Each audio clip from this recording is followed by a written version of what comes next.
Voices serves as the megaphone for individuals who have endured transformational change. By highlighting trials and triumphs, our desire is to create a safe space for pivotal conversations, which in turn will deepen the story and provoke hope for you, our listeners.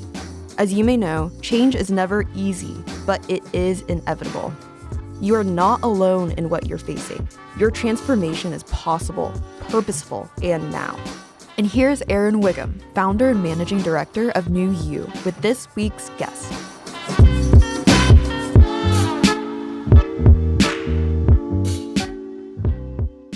Welcome to another edition of New Voices.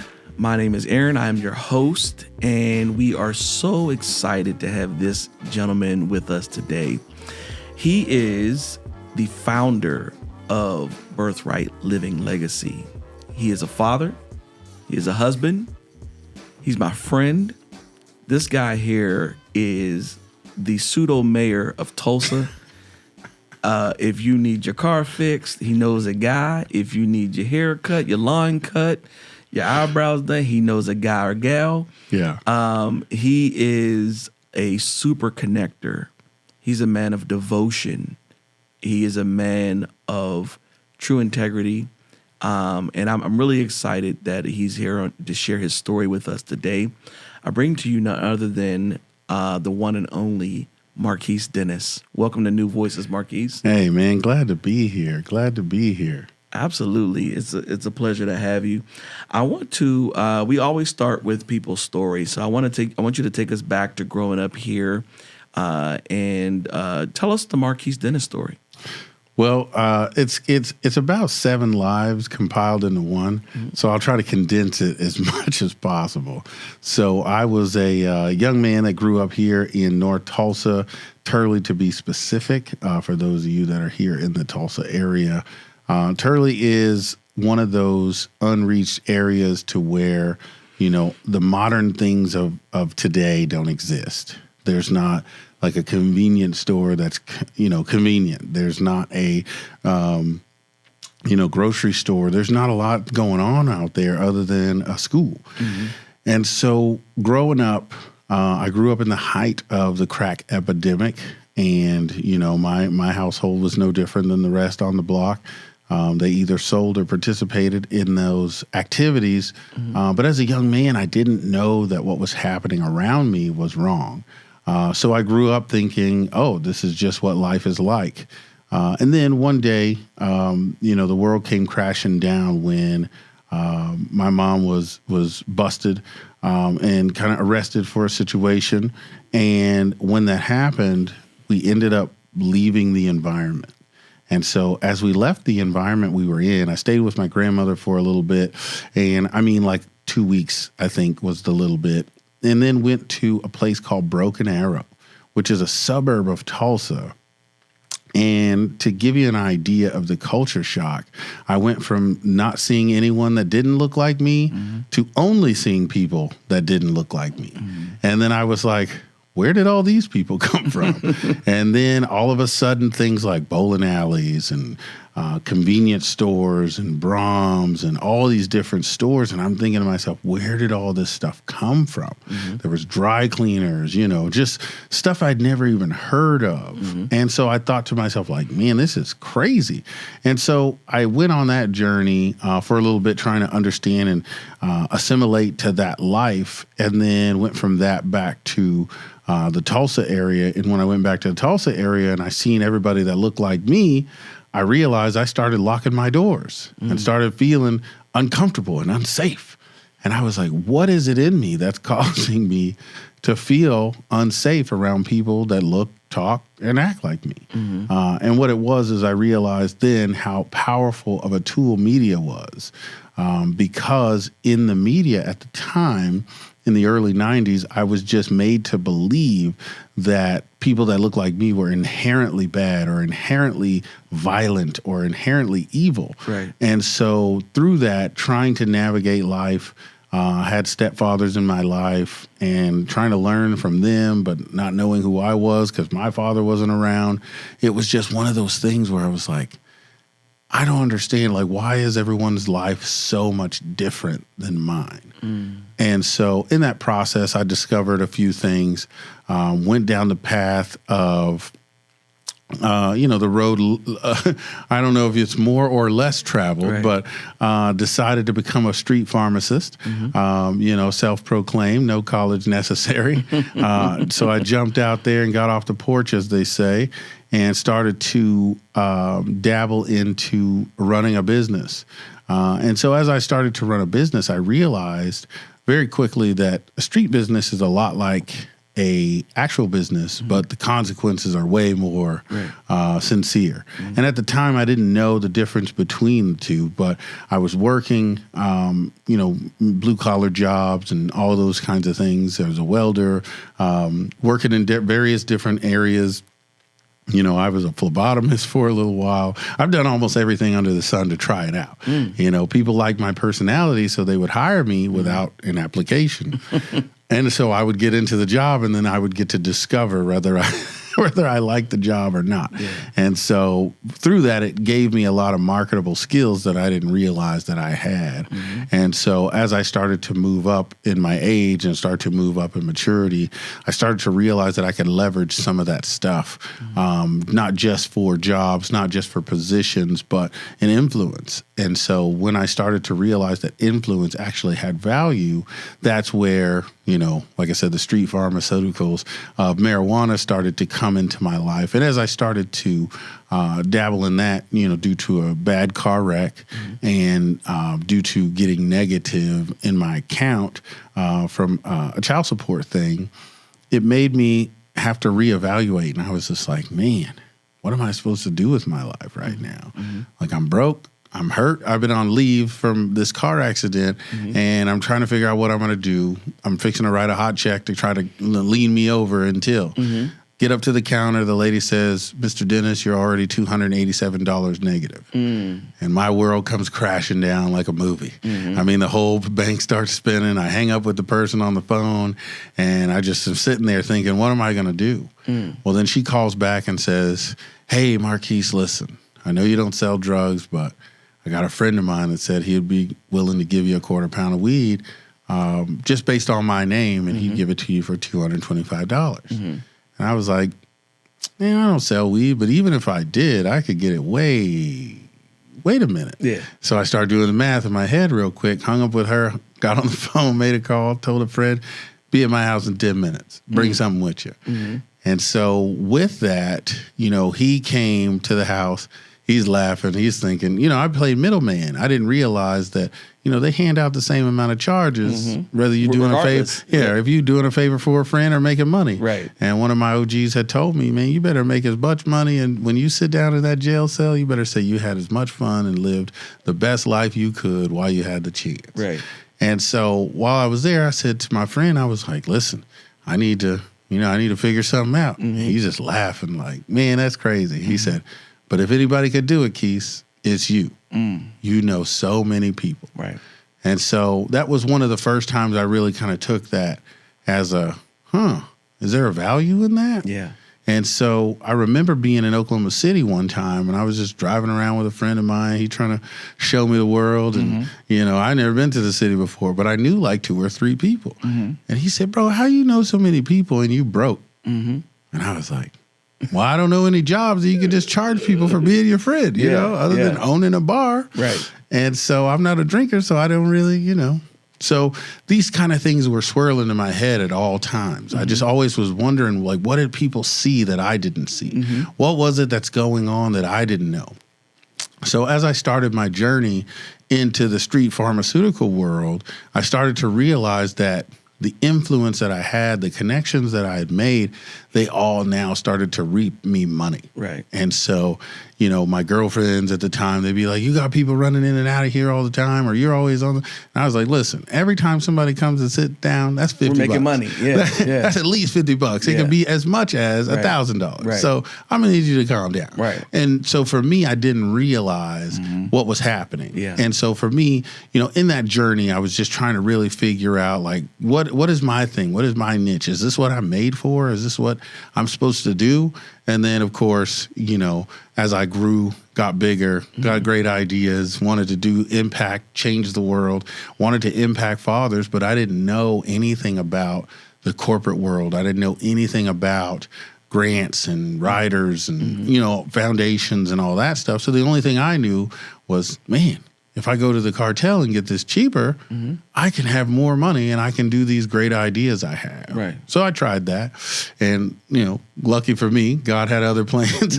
Long story short, ended up getting jammed up on that transaction. Went to federal prison for 46 months. Was sentenced to 51. Then ended up getting a 2-point conversion to go down to 41, but then ended up having a torn meniscus, and so they wouldn't let me leave. And so, there was all kinds of things. But I ended up staying long enough for me to realize a few things. So one of the things that ended up happening when I stayed longer was I kept meeting these people that were there because of someone else. And I was like, what? And they're like, yeah, so my friend did this, this, and this, but because I didn't rat them out, this happened. I'm here. Yeah. Somebody called me and kept asking me for money and then asked me, hey, could you get me this? And I sent it to them, and then I got jammed on this. So what that did was that started to teach me that my network was way more important than I thought. And I said, I need to decide now, what kind of person do I want to be? Who is it that I need to be? And I need to then identify the type of people that person would be around, or the type of person that those people would be attracted to in order for me to become that. And so, so I did a lot of work internally, man, read a lot of books, started to get mentored by guys that weren't completely into the criminal world, and came back out. And when I came out, got blessed and met a young man by the name of AJ Johnson, who is now the founder of Oasis. He introduced me to my one of my great friends now, and now boss as well, Tim Newton. They kind of sat down with me and talked, but they had no idea that I had just gotten out of prison, a month before. So they're having a conversation with me. They're like, man, this dude is sharp. Let's And so I was like, yeah, I just got out of prison, and I'm trying to get my life together. And they were like, prison? Who went to prison? I Yeah. said, I did. And they were like, no, for real, quit playing. And I was like, no, seriously, I just got out. So I had to pull out my only ID that I had at the time, which was a federal penitentiary ID. And they were like, what? And I said to them, because I remember AJ asked a question. He said, bro, what do you need? What is it that you need? And I said, honestly, I just really need to be around powerful Christian brothers, man, that can be able to, keep me accountable, because it's easy in those walls. Well, it's hard to serve God in prison, but it's character-wise, it's easier because you're in a tower. There's not a lot of temptation. As much distraction. I mean, your distraction level is really low if you're not, playing for a different team. But when you're out here, I mean, there's no short of distraction, and there's also no short of interaction of things that can happen, because like in there you don't worry about water bills, in there you don't worry about your next meal. You don't worry about your next meal. You don't worry about going to mom's house for Thanksgiving. You're just thinking, man, one day I would like to. Versus when you're out there, you got to think, do I go to mom's house for Thanksgiving, or do I keep working because I don't have enough money? And so now you have to make real decisions. And so that led me to, like I said, getting myself together, realizing how impactful I could be if I used those powers for good. And so as I started to use those powers for good, that started me on this journey, which landed me to you. And so super excited about all the things. Of course, I had to, paraphrase a lot of my story, but it's just too much to pack into one sitting. But that's the gist of it. That's the Reader's Digest version. What I want to go back to is your statement about you could have lost it all. And we talked about, I had made a comment about your credibility, right? And so, you talk about your upbringing, being from Tulsa, from Turley, what you've been exposed to. It was your normal, right? And isn't it funny how like our, coming from areas that we come from, our normal is illegal. Yes. You know what I mean? Like 100%. it's illegal for you. And I'm not saying it should be legal. What I am saying is that like it's also our normal. Correct. You know what I mean? And so it's very there's a reimagining that has to happen because we're actually creating another normal. Absolutely. We have to like redefine who we are, how we are. And so when you're talking about the street life versus the normal life, we'll call it, right? Right. You have to be able to, it's almost like coming out of the military into civilianhood. Like Correct. it's a whole nother way of thinking, right? And you have to be able to take transferable skills from the military and now bring them into civilian life. Right. Same thing, you have to take transferable skills out of the street life and bring it into civilian life, right?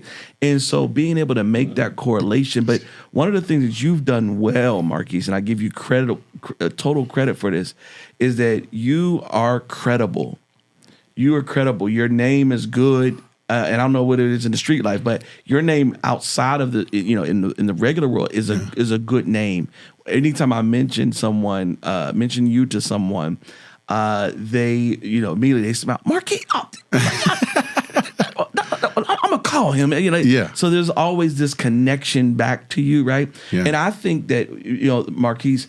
The reason why, or partly I think why you're doing incredible things is because you're first credible. Yeah. Right? Before you can be incredible, you must first be credible. Absolutely. And you have proven to be credible in this conversion into the regular world.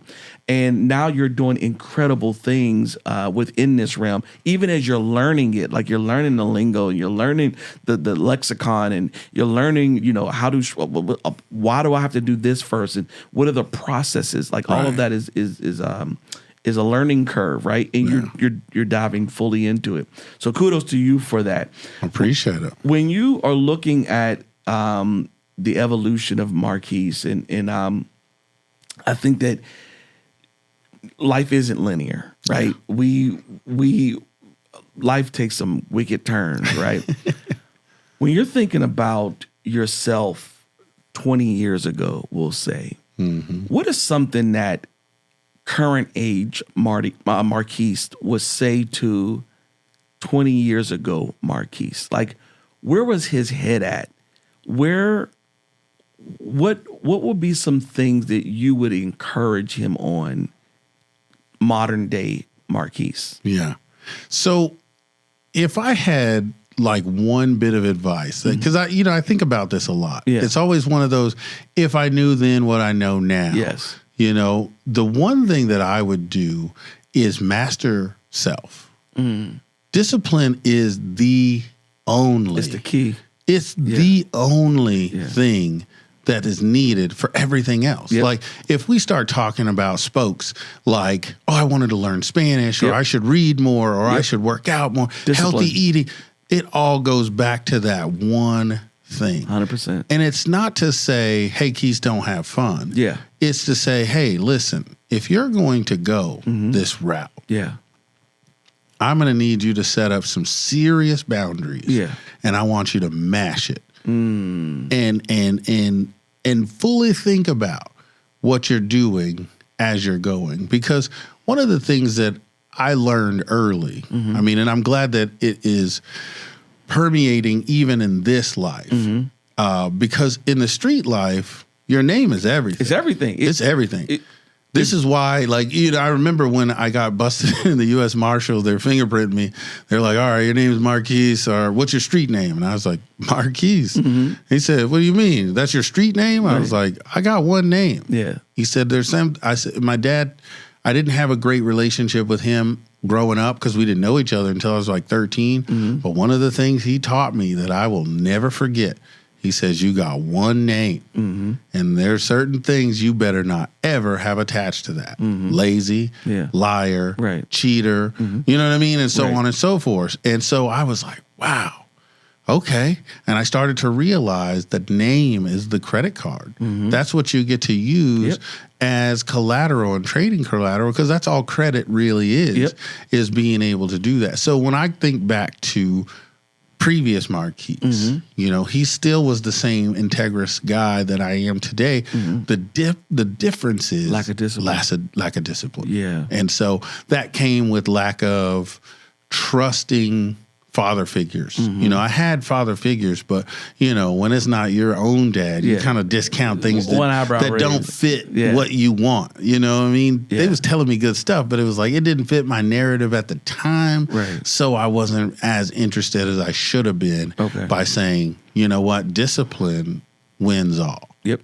Yeah. No, that's good. That's good. So I think discipline is definitely one of those things. And one of the things that I kind of correlate with discipline is focus. Oh, yeah. You know, if you don't have, if you can't focus, you can't discipline yourself to do, you know what I mean? Like you have to stop and focus. Yeah. And I think that so many people's life is out of focus because they won't take the time to focus. Yeah. Like silence the distractions. And when you focus, your life will come into focus. Oh, yeah. And then you'll be able to execute on things, you know, more succinctly. You'll be able to execute on things like with greater precision because you're actually focused. Can you imagine a surgeon that is hungover from the night before and not focused? Yeah. Or maybe not hungover. Maybe they just had a fight with somebody and they're not focused on it. And now you're on the operating table and they're just having a moment at this time. Like they can't focus. They're you know, oh, I didn't mean to, you know what? And they give you a call. We're going to have to call you back 2 weeks from now. I put your heart where your liver goes. Somebody's texting me. I got to see who posted on my social. Yeah. You're not focused. Yeah. You know, and so look at the collateral damage that takes place because you're not focused. Oh yeah. Right. And one of the things that I've had to learn is a Pomodoro timer. And so what that method is a tomato timer. And so what they do is, you know, my wife bought me one and I love it. It's got time stamps on it to where it's like 5, 10, 30, 15, you know, 25, whatever. Yep. So what I do is knowing that I am quick to be like squirrel. Yeah. You'll drift. Yeah. If I set that timer and I say, well, for the next 30 minutes, or for the next 5 minutes, I'm going to give my all. Yeah. And then the reward I get from that is a 5-minute break or a 10-minute break. Yep. You will be shocked at how long 5 minutes of a break really is after you have just done 30 minutes of hardcore work. Right. You're like looking at the clock like, is it time? Did it turn off? Because you're like, man, I done searched all my social. Yep.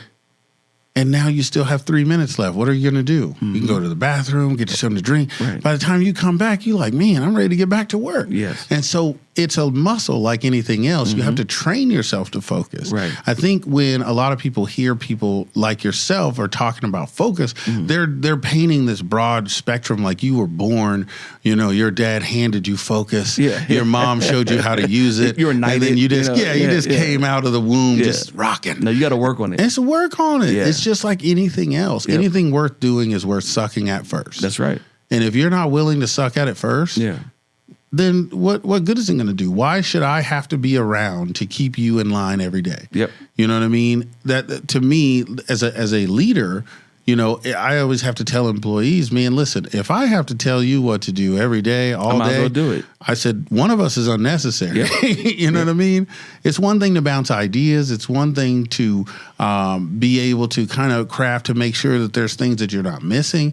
But for you to be staring at me, waiting on me to give you what you're supposed to do, even though I've already cast a vision, I've already given you the what, I've already given you the tools. How is up to you. Yeah. I brought you in because you have a different perspective. You have a different viewpoint or a different skill than I have. Yeah. But if you need me to think of the way, how? Yeah. All right, well, it was great to know you. You know what I mean? Yeah, man. Okay, so let's go into 46 months locked away. And when you heard that gavel bang and say, this is your time. Yeah. How did you feel in that moment? Like what went through your mind? So the funny thing is when he said 51 months bam. The very first thing I said was 1, 2. Wait, that's not 12. That's more than 12. And then I was like, wait, did he say 52 weeks? I said, wait, did he? Wait, 51 months? He messed up. Yeah, I was like, wait, 12 and 12. That's 24. Wait, hold up. You talking about more than 2 years? Bro, what's going on right now? That's the funniest thing I heard today. I promise you. That was my original thought was, wait a minute. He got it wrong. He said something that wasn't 12. Yeah. I need to hear 12, homie, or less. Right. You just said double digits that started with a 5. Hold on. Yeah. Are you sure you're talking about me? Do you have my file? Well, thank God I wasn't 51 years. You know what I'm saying? That's what I was thinking. And I was like, and it took me back to the moment when I met my attorney. And my public defender walked in. He was like, hey, just like in the movies, he got all the files and stuff. And he sat down and I was like, man, I believe in God that I'm not going to have to go to prison either. Oh, yeah, you effed. Yeah. And I said, what? He said, oh, yeah, you going to prison. Yeah. He said, we just trying to find out for how long. Yeah, how did we? Yeah. And I was like, what? He goes, oh, yeah, you going to prison.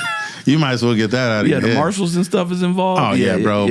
Listen, U.S. Marshals, ATF, CIA, FBI, all the alphabet boys. I got them all. Oh, ICE. Wow. The whole 9, helicopters, local police, fire department, ambulance services. They blocked us in. It was crazy. Oh, wow. It was like a scene out of a movie. And I told her, I was like, do y'all not see all these police over here? Nah, man, it's good. I said, bro, look at all these police over here. And sure enough. It was there for you. There for me.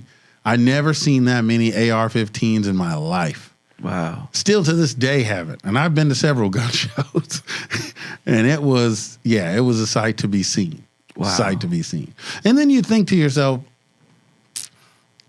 what am I missing in my life that the U.S. government sat down and had a conversation about me? And said, we got to go get him. Like Marquess was on all these people's minds that they're thinking, this is public enemy number 1. Yeah. You know what I mean? Like, to me, like, that was overkill. Yeah. You could have knocked on my door and just been like, hey, Keys, come on. And I would have been like, all right, cool. Yeah. And I would have went. Right.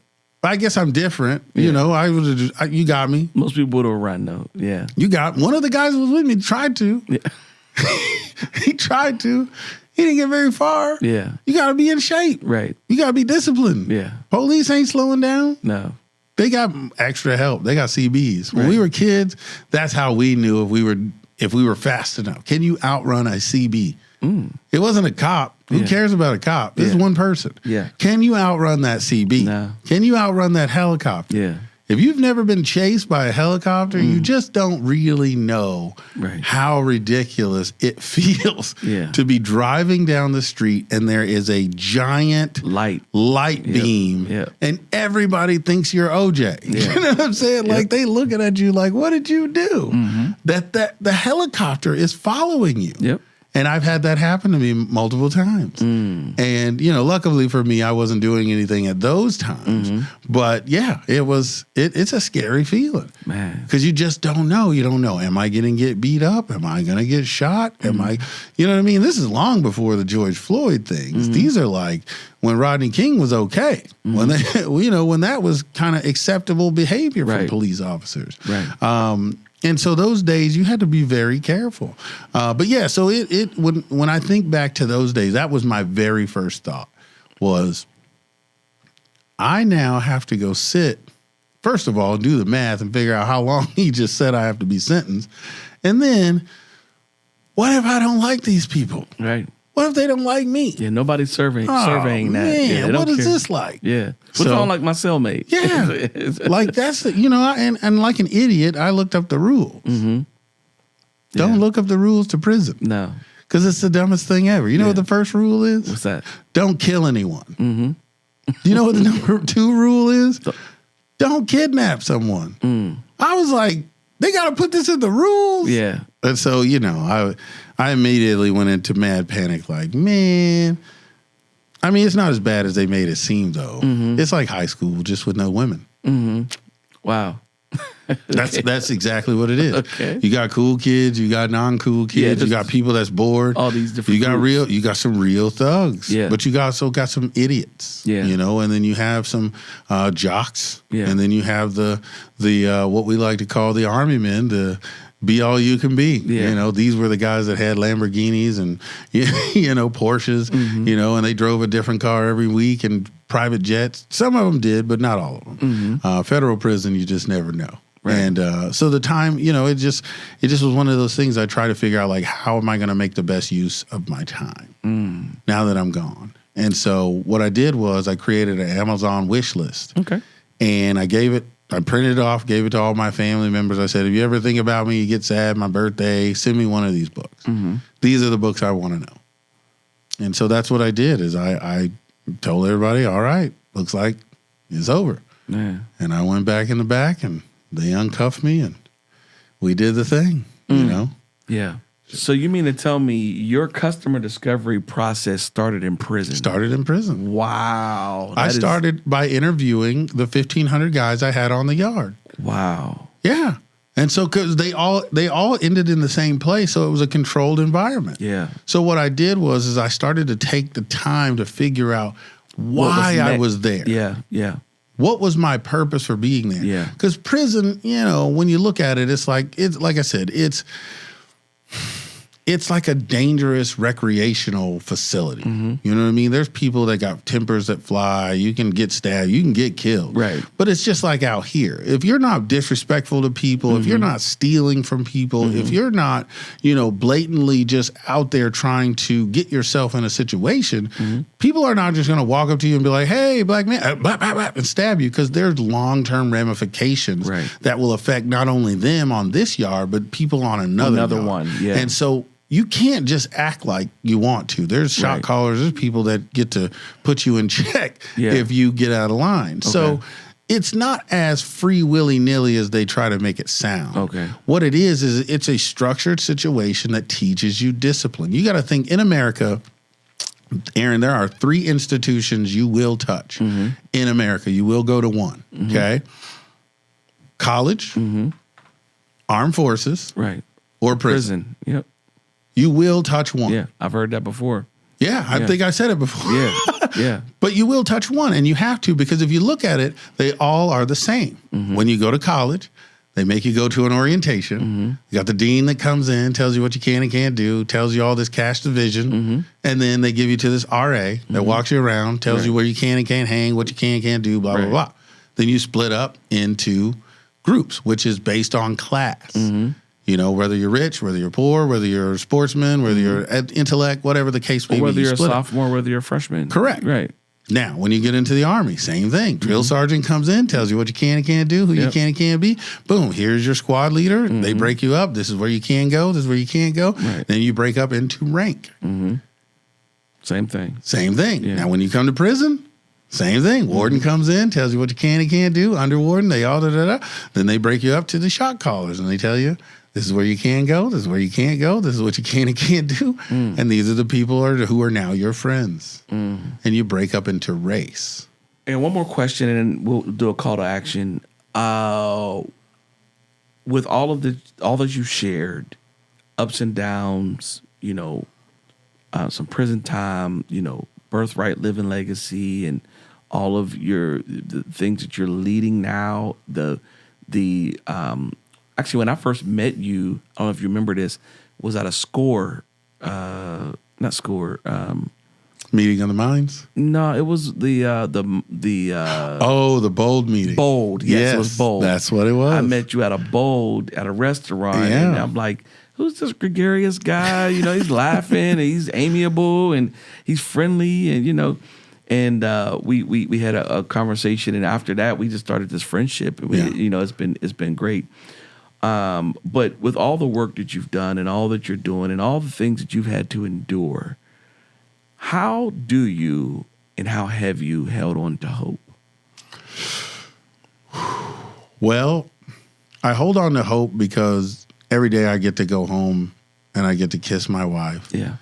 And I get to see my son, who's now 1. Wow. When was his birthday? He'll be 2 in July. Oh, okay. I don't do the months. I don't count the months. Got it. but he'll be 2 in July. And to see him gives me hope to know that I have somebody, I have my one person. Yeah.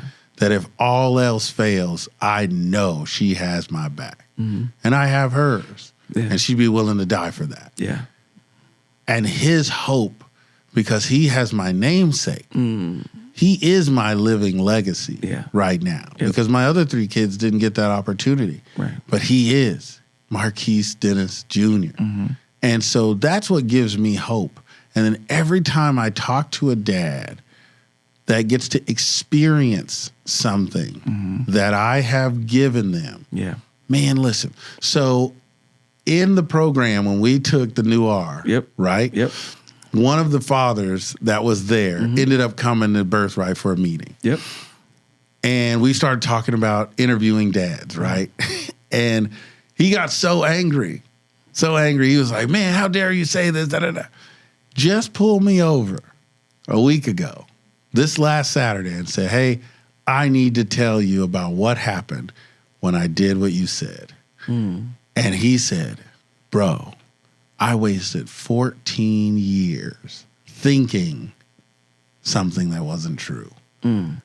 I did what you said, and I interviewed my dad as if he was a stranger. And I found out that what I told myself had absolutely nothing to do with what he said. Yeah. And I wasted 14 years. Wow. And I said, man, that gives me hope. That's when it lights up for me, because now another person gets it. Right. Now another person can go and say, what? Yeah. I could have been doing something impactful Right. this whole time. Yeah. And now he can trust one more person. Yep. In addition to family, in addition to his fiance, he now has one more person, not to blindly trust, but to say, you know what? I can ask about this. Yeah. And he will give me advice. I had another guy that was on my podcast, and I just said it like flippantly. Have you ever thought about going to meet your dad? Because he's an adopted child. He was like, no. Just this year, 2023, went to go visit his father for the first time. This guy says to me, he said, Marquess, I met my bio family.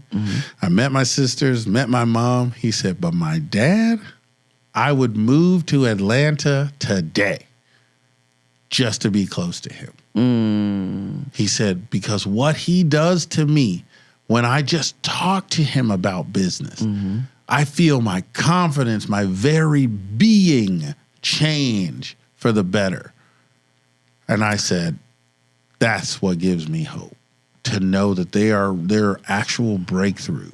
There are actual father wounds being healed. There are actual things that are changing. It's more than policy. It's more than checking a box for grants. It's more than reporting, oh man, we touched this many people and did that. Right. It's about real live impact. Yeah. Because now his daughter is no longer, man, when he was on the podcast, he said something that changed my life.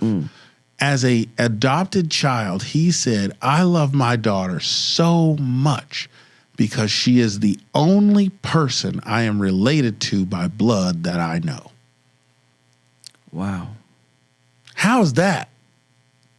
How's that for making you have to reevaluate how flippant we live life, thinking, I don't know anyone. Wow. With my blood.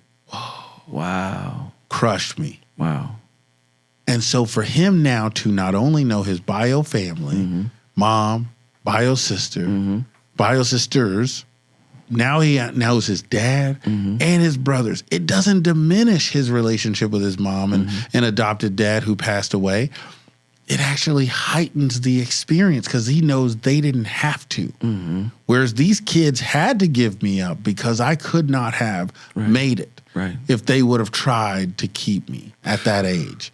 But by the grace of God, these people came and took me in, raised me to a level to where I could even be able to see the world in a way that I could still make it. But now I have my full value intact And it just, that's the kind of stuff that really impacts my life. As you were saying that, I was getting a mental picture. Man, I want to go down another lane. Listen, at this point, we should probably make this one a two-parter anyway. Where are we at with time? Well, I mean, we had a couple of technical glitches, but technically we were recording for an hour and 8 minutes. That's what I thought. That's what I thought. Shoot. Marquess doesn't do short podcasts. I told you, man. Yeah. I already knew. All right. I wanted to go down the lane. We'll come back. Okay. What's the call to action? What's your call to action?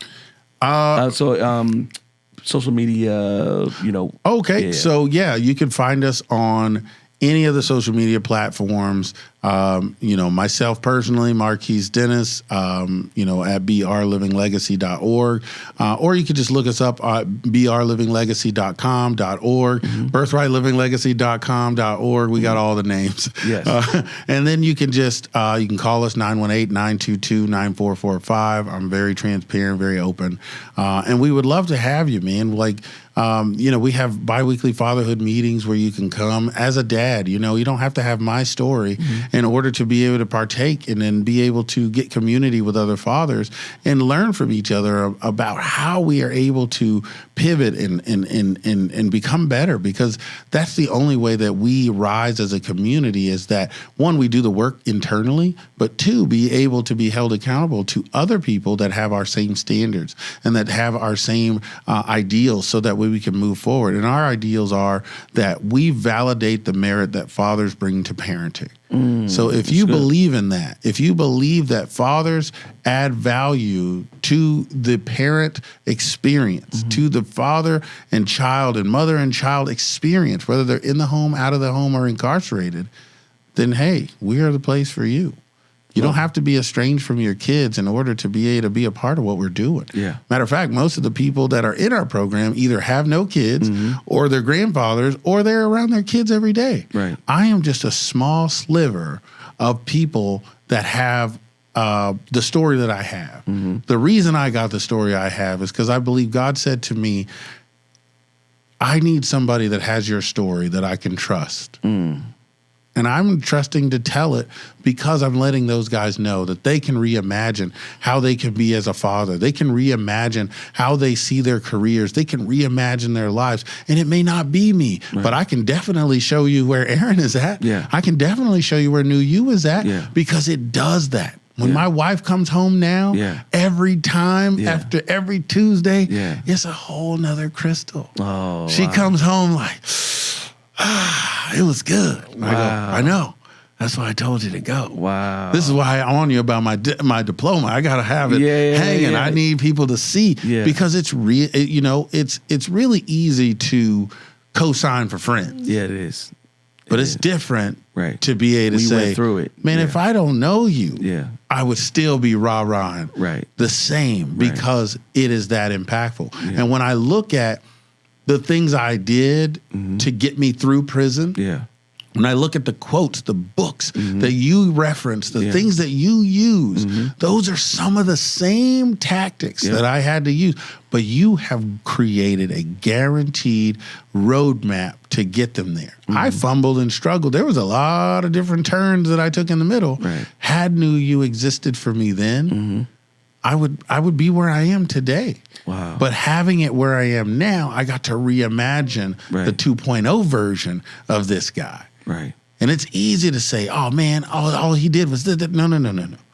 It's about the community that you have, one. Right. Then it's about the trusted guide. You are like a Sherpa. You know what I mean? You're not getting to Everest without the Sherpa. You can feel how you want about the Sherpas, but I'm telling you, this is how you get there. Right. And if you want to go by yourself, you'll join the many dead people that are there. We'll pass you in a couple days, and I'll bring you down and bring your family. Just make sure you got your dog tags out front, so I know who to call. Yeah. But you're a Sherpa that is taking people on a guided tour it doesn't diminish their journey. Mm-hmm. Nobody gets to the top of Mount Everest and says, man, it was cool. I was, I tried to go by myself, though. Right. They wouldn't let me go. Man, you can't even go up there without the Sherpa. Right. And that's what I'm trying to say is like New You is that checking in with the Sherpa to say, hey, whether I'm in English, whether I'm in Spanish, you guys know how to get me to the mountaintop. Nice. It's going to look different for me because I'm going to look at a different view. Right. Your job is just to get me up there so I can choose the view I want. Yeah. And that's why it's so valuable is because you know that. You're not going to come with me that last quarter of the mile. Yeah. You're going to let me walk on up there and get what I Get your got shine. coming. Yeah. Because for you, all that time we had to impart, the tents, the survival, the talk, they believe, they bought in. And that's where you get to say, all right, I get to see another person make it to the mountaintop. Man. And when they come back down and go tell their friends, they're going to say, man, I met Aaron Wiggum on the way. Yep. And that's what brings me so much joy, man, is because I know that anybody I send your way, your team exude the same character, the same enthusiasm, excitement. I know that if I spoke Spanish and I went through that course, I would have the exact same experience, but more fit for my culture. Right. Yeah. When I went through the Noir, I knew it was going to be fit for my culture. Right. Yep. Going through the New You, why do you think I sat up there all the time and listened? Because I knew that it was same but different. It was set for the temperature of what was needed for me to get there. Right. I might be in a wheelchair and I want to get to Everest, but you got a path for me to go. Yeah. I might be very healthy. I might climb a lot of mountains. You got a path for me. This might be my first time ever trying a mountain. You know that you got to take a lot more breaks for me. Yeah. Because I'm not going to be able to do it. Right. And that's it. But that's why a Sherpa's needed. Yeah. What people don't realize is Michael Jordan, Wayne Gretzky, King LeBron, they all got a coach. Yep. All got a coach. All of them. Yep. Yeah, all of them. Man, this has been special. It's been special. I love it. I appreciate you, brother, and I love you, man. I'm so glad that we have been connected. I believe we've been divinely connected. Absolutely. And I support the work that you're doing holistically. And, there's more to come from you and for you. Yeah. And so I'm excited to see that as it unveils. You've heard another edition of New Voices. We are so excited that you tuned in. Please take the time to like, share, and follow. Also, go to LinkedIn, Instagram, and Facebook. We'll be looking for you. Have a good one. Thank you for listening to this episode of New Voices. Visit our website at www.newutulsa.com. That is NEWU Tulsa.com. Follow us on social media at New You Tulsa on Facebook, Instagram, and LinkedIn. And a special thank you to our producer, Jesse Ulrich. If you're looking for self-improvement, join our free cohorts for personal and professional development opportunities. New You is a way for diverse talent to imagine, discover, and actualize a 2.0 version of yourself. Bring your future into focus.